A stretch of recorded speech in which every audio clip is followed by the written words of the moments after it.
Today on Campaign Check, we examine Labour's claim that rising bills have cost families thousands of pounds each year since 2010 and their plans to reverse them.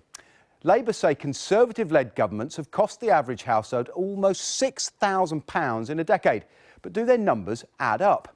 One of the largest increased costs Labour identify is rail season tickets. They say that by 2020, the average price will have risen by £1,740 for a household with 2 regular rail commuters. But they don't take account of inflation. That's important because it identifies the real impact of changing prices over the years. We put Labour's numbers through the Bank of England inflation calculator, and the real terms increase in fares is £331 for each ticket. That's less than half the Labour figure.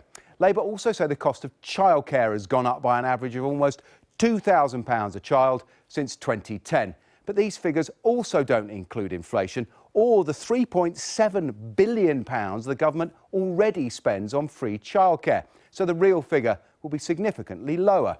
Next, energy. Labour say average bills have risen by £68. But again, add inflation, in real terms, bills have fallen by £221. The same goes for water bills, which Labour say have gone up by £75, but in real terms, they've fallen by £13.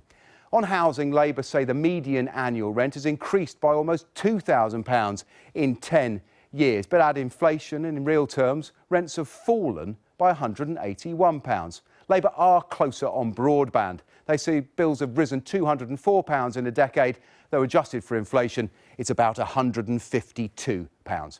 Now, Labour say should they win power, they'll save the same household over £6,700.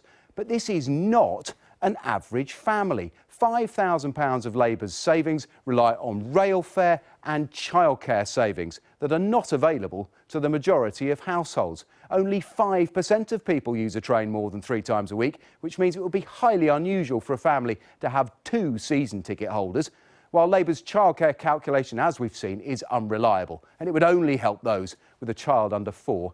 Anyway, Labour say there is a cost of living crisis, and while it is true that wages have been stagnant in real terms for 10 years, this highly selective analysis is flawed and does not put a credible figure on the cost to families.